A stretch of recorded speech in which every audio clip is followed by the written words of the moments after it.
ದೇಶದ ಕರಕುಶಲಕರ್ಮಿಗಳಿಗೆ ವರದಾನವಾಗುವ ನಿಟ್ಟಿನಲ್ಲಿ ಪ್ರಧಾನಿ ನರೇಂದ್ರ ಮೋದಿ ಅವರು ಘೋಷಿಸಿರುವ ಪಿಎಂ ವಿಶ್ವಕರ್ಮ ಯೋಜನೆಯು ವಿಶ್ವಕರ್ಮ ಜಯಂತಿಯಂದು ಅಧಿಕೃತವಾಗಿ ಜಾರಿಗೊಳ್ಳುತ್ತಿದ್ದು, ಮಂಗಳೂರಿನ ಟಿಎಂಎಫ್ಐ ಸಭಾಂಗಣದಲ್ಲಿ ಯೋಜನೆಯ ಉದ್ಘಾಟನಾ ಕಾರ್ಯಕ್ರಮ ಇಂದು ನಡೆಯಿತು.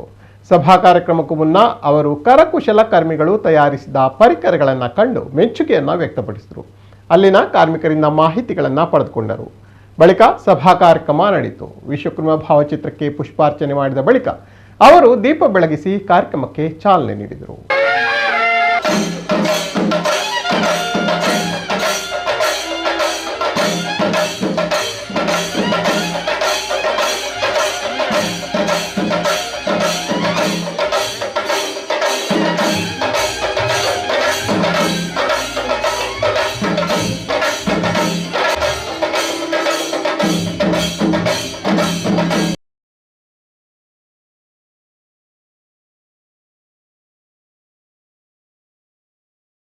ಮಂಗಳೂರಿನ ದಕ್ಷಿಣ ಕ್ಷೇತ್ರ ಶಾಸಕ ವೇದವ್ಯಾಸ್ ಕಾಮತ್ ಅವರು ಪ್ರಸ್ತಾವನೆ ಮಾಡಿದರು. ಈ ಯೋಜನೆ ಕುಶಲಕರ್ಮಿಕರ ಬದುಕಿನಲ್ಲಿ ಹೊಸ ಕಾರ್ಯಗಳನ್ನು ಮಾಡಲು ಆಶಾಭಾವ ಮೂಡಿಸಿದೆ.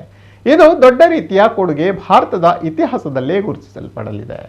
ಕುಂಬಾರರು, ಅಕ್ಕಸಾಲಿಗರು, ಬಲೆ ನೇಯುವವರು, ಟೈಲರ್ಗಳು, ಬೋಟ್ ತಯಾರಿಕರು, ಸವಿತಾ ಸಮಾಜದ ಬಂಧುಗಳು ಸೇರಿದಂತೆ 18 ವಿವಿಧ ಭಾರತೀಯ ಸಾಂಪ್ರದಾಯಿಕ ಕಲೆಗಳಲ್ಲಿ ತೊಡಗಿಸಿಕೊಂಡ ಕರಕುಶಲಕರ್ಮಿಗಳನ್ನು ಈ ಯೋಜನೆಯಡಿಯಲ್ಲಿ ಸೇರಿಸಲಾಗಿದೆ ಎಂದರು.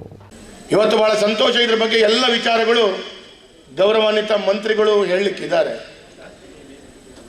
ಆದರೆ ಕಳೆದ ನೂರಾರು ವರ್ಷಗಳಿಂದ ತಮ್ಮ ದಿನನಿತ್ಯದ ಕೆಲಸ ಕಾರ್ಯಗಳನ್ನು ಮಾಡುವಂಥ ವ್ಯಕ್ತಿಗಳು, ಅದರಲ್ಲಿ ಕೂಡ ದಿನನಿತ್ಯದ ತಮ್ಮ ಜೀವನವನ್ನು ನಡೆಸುವಂಥ ಬಂಧುಗಳು, ಅವರನ್ನು ಇವತ್ತು ಗುರುತಿಸಿಕೊಂಡು ಈ ಯೋಜನೆಯಲ್ಲಿ ಸೇರಿಸಿಕೊಂಡದ್ದು ಬಹಳ ದೊಡ್ಡ ರೀತಿಯ ಒಂದು ಕೊಡುಗೆ ಈ ಭಾರತದ ಒಂದು ಇತಿಹಾಸದಲ್ಲೇ ನಾನು ಕಾಣ್ತಾ ಇರುವಂಥದ್ದು ಪ್ರಪ್ರಥಮ. ನೀವು ನೋಡಬಹುದು, ಹಲವಾರು ವರ್ಷದಿರುವಂಥ ಒಂದು ಮರದ ಕೆಲಸ ಮಾಡುವಂಥ ಕಾರ್ಪೆಂಟರ್ ಅಂತ ನಾವು ಹೇಳ್ತೀವಿ ಬೇಡತಿ, ಅವರನ್ನು ಸರ್ಕಾರದ ಯಾವುದಾದ್ರೂ ಒಂದು ಯೋಜನೆಗೆ ಸೇರಿಕೊಂಡಿದ್ದೀರಾ ಅಂತ ಹೇಳೋದನ್ನು ನೋಡಿದರೆ ಇಲ್ಲ. ಅಥವಾ ಎಲ್ಲೋ ಒಂದು ಕಡೆಗಳಲ್ಲಿ ಮೀನುಗಾರಿಕಾ ಬೋಟ್ ತಯಾರು ಮಾಡುವಂಥ ವ್ಯಕ್ತಿಗಳನ್ನ ಸೇರ್ಕೊಂಡು ಮಾಡಿದ್ರ ಅಂತ ಹೇಳಿದ್ರೆ ಇಲ್ಲ. ಅಥವಾ ಮಡಿಕೆ ಮಾಡುವಂಥ ಕುಂಬಾರರಿರ್ಬೋದು, ಚಿನ್ನದ ಕೆಲಸ ಮಾಡುವಂಥ ಗೋಲ್ಡ್ ಸ್ಮಿತ್ ಇರ್ಬೋದು, ಅಥವಾ ಕಲ್ಲಿನ ಕೆಲಸ ಮಾಡುವಂಥ ಕಲ್ಲಿನ ಕೆಲಸಗಾರರ ವಿಶ್ವಕರ್ಮರಿರ್ಬೋದು, ಅಥವಾ ಅವರು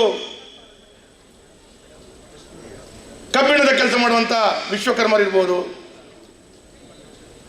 ಮೀನಿನ ಫಿಶಿಂಗ್ ನೆಟ್ಟನ್ನು ಮಾಡುವಂಥ ವಿಶ್ವಕರ್ಮರು ಅಂತ ಹೇಳುವಂಥ ಅವರ ಕುಸುಬ ಮುಖಾಂತರ ವಿಶ್ವಕರ್ಮರು ಅಂತ ಹೇಳುವಂಥ ಸೇರಿಸ್ಕೊಳ್ಳುವಂಥದ್ದು, ಟೈಲರ್ಗಳಿರ್ಬೋದು, ಸವಿತಾ ಸಮಾಜದ ಬಂಧುಗಳಿರ್ಬೋದು, ಹೀಗೆ 18 ವಿಭಾಗದ ವ್ಯಕ್ತಿಗಳನ್ನು, ಬಡವರನ್ನು ಅಥವಾ ದಿನನಿತ್ಯದ ಜೀವನ ಮಾಡುವಂಥ ವ್ಯಕ್ತಿಗಳನ್ನು ಇವತ್ತು ಈ ಯೋಜನೆಯಲ್ಲಿ ಸೇರಿಕೊಳ್ಳೋದು. 13,000 ಕೋಟಿ ರೂಪಾಯಿ ಈ ಯೋಜನೆ ಪ್ರಾರಂಭದ 18 ತಿಂಗಳಿಗೆ ಒಳಗಾಗಿ 1 ಲಕ್ಷ ರೂಪಾಯಿ, ಅದಕ್ಕೆ ಕೂಡ 5% ಸಬ್ಸಿಡಿ ದರದಲ್ಲಿ ಅವರಿಗೆ ವಿಶೇಷವಾಗಿ ಆ ಯೋಜನೆಯನ್ನು ಕೊಡುವಂಥದ್ದು. ಅದನ್ನು ಯಶಸ್ವಿಯಾಗಿ ಮಾಡಿದರೆ ಪುನರಪಿ 2 ಲಕ್ಷ ರೂಪಾಯಿ ಯೋಜನೆ.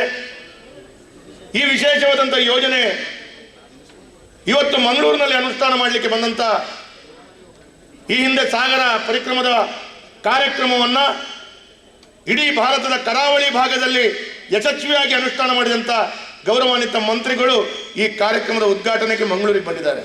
ಇದೇ ವೇಳೆ ಕೇಂದ್ರ ಸಚಿವರು ಹಾಗೂ ಇಲಾಖೆಯ ಗಣ್ಯರೊಂದಿಗೆ ಸಂವಾದ ಕಾರ್ಯಕ್ರಮವೂ ನಡೆಯಿತು.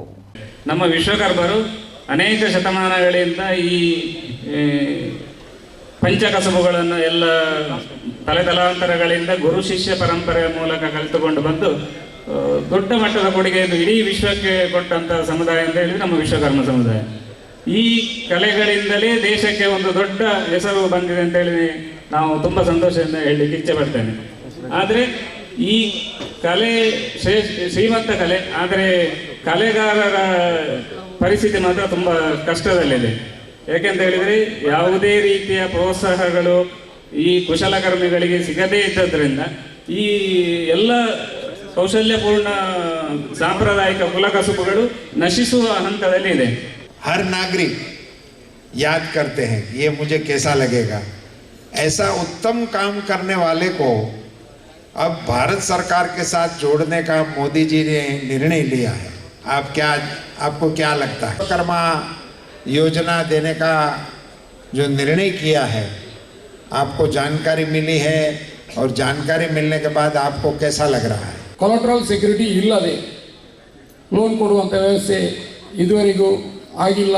ನಮ್ಮ ಮೋದಿಜಿಯವರು ಬಂದ ಕಾರಣ ಪ್ರಪ್ರಥಮ ಬಾರಿಗೆ ಮುದ್ರಾ ಯೋಜನೆಗೆ ಮುದ್ರೆಯನ್ನು ಒತ್ತಿ ಹಾಗೂ CGDMS ಯೋಜನೆ ಮುಖಾಂತರ ಎಲ್ಲರಿಗೂ ಕೊಲಾಟ್ರಲ್ ಇಲ್ಲದೆ, ಸ್ಪೆಷಲಿ ಬೋಟ್ ಮಾಡುವವರಿಗೆ ಸರ್ ಎಲ್ಲರಿಗೂ ಮನೆ ಅಡಮಾನ ಮಾಡುವಂಥ ಪರಿಸ್ಥಿತಿ ಇತ್ತು. ಅದನ್ನು ಹೋಗಲಾಡಿಸಿ CGDMS ಮುಖಾಂತರ ಆ ಲೋನ್ ಕೊಡುವ ಕಾರ್ಯಕ್ರಮವನ್ನು ಮಾಡಿದ್ದೀರಿ. ಅದೇ ಥರ ಮತ್ಸ್ಯ ಸಂಪದ ಯೋಜನೆಯನ್ನು ಮಾಡಿ ಏನು ಪ್ರಧಾನ ಭಾಷಣ ಮಾಡಿದ ಕೇಂದ್ರ ಸಚಿವ ರೂಪಾಲ ಅವರು ಇಂದು ಈ ಯೋಜನೆಯನ್ನ ಉದ್ಘಾಟಿಸಲು ಮಂಗಳೂರಿಗೆ ಬಂದಿರುವುದು ಖುಷಿ ಕೊಟ್ಟಿದೆ. ಇಂದು ವಿಶ್ವಕರ್ಮರು ಇಲ್ಲದಿದ್ದರೆ ವ್ಯವಸ್ಥೆಯನ್ನ ಊಹಿಸಿಕೊಳ್ಳುವುದಕ್ಕೂ ಕಷ್ಟ ಸಾಧ್ಯವಾಗುತ್ತಿತ್ತು. ಸಮಾಜದಲ್ಲಿ ವ್ಯಕ್ತಿಗಳಿಗೆ ಸೌಂದರ್ಯದ ಕಲ್ಪನೆಯನ್ನ ನೀಡಿದ್ದೇ ವಿಶ್ವಕರ್ಮರು ಎಂದು ಶ್ಲಾಘಿಸಿದರು. ನಮ್ಮ ದಿನನಿತ್ಯದ ಬದುಕಿನ ಪ್ರತಿ ಘಳಿಗೆಯಲ್ಲೂ ವಿಶ್ವಕರ್ಮರು ನಮ್ಮ ಜೊತೆಯಾಗಿದ್ದಾರೆ. ಹೀಗಾಗಿ ಅವರಿಗಾಗಿ ಈ ಯೋಜನೆಯನ್ನ ಜಾರಿಗೊಳಿಸುವ ಮೂಲಕ ಇಂದು ಅತ್ಯಂತ ಸಂತಸದ ಖುಷಿಯ ದಿನವಾಗಿದೆ ಎಂದರು.